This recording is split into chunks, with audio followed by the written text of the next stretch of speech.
Over the past 6 months, Google has acquired several robotics companies, major robotics companies.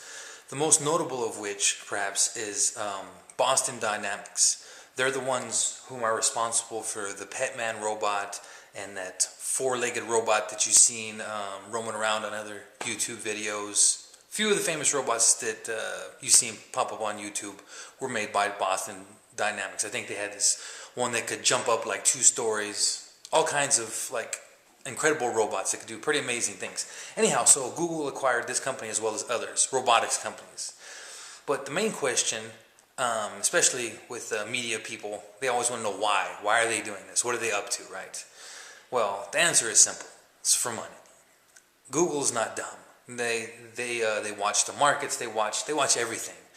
Okay, and they know which companies make money and which do not. And Boston Dynamics makes money, particularly from the government. Boston Dynamics recently has been getting a lot of contracts from the government. I believe from DARPA, the Defense Advanced Research Project. It's a Department of Defense. It's like an offshoot of the Department of Defense. So they're getting government funds, this Boston Dynamics. And so basically, Google wants a part of that, or they want all of that. That's why they acquired the company. So they're seeing into the future, and the future of warfare is not human warfare. You guys, everyone sees this nowadays with drone strikes and stuff like this. Unmanned aerial vehicles. That's the future of warfare, and also robots on the floor.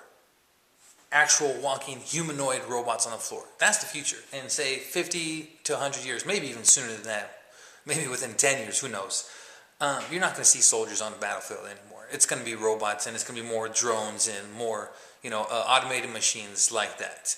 And again, Google knows that. Google sees into the future, if you want to put it that way. They know what's coming. And they want a part of that. They want a part of that government money that's going to go into buying these robotic things.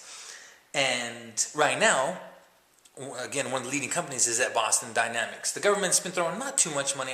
I've seen some of the contracts they did before, something like $10 million the government gave to Boston Dynamics. Little chump change of money, right? On the grand scale of the huge defense budget that our government has, right? But Google knows that once that technology starts to advance and they start mass producing those robots, then you're talking billions of dollars. When the government comes to Boston Dynamics, which is now owned by Google, and they're like, hey, we want a fleet of those humanoid robots, 1,000 of them, 10,000 of them. That's big money. That's real big money. That's what Google's trying to get. And also, that's what Google's doing, I believe, with their self-driving cars, the autonomous cars. It's kind of portrayed as, yeah, that's the future of regular driving for regular people like me and you. And it is. And say less than 10 years from now, you're going to start seeing driverless cars on the road. You are. But also, you're going to start seeing driverless vehicles on the battlefield. Jeeps and Humvees and perhaps tanks and other vehicles like that. That's also why Google's doing that technology for the driverless vehicles. Again, it's something else to sell to the government. They're all about money, big money, and they're going to make it.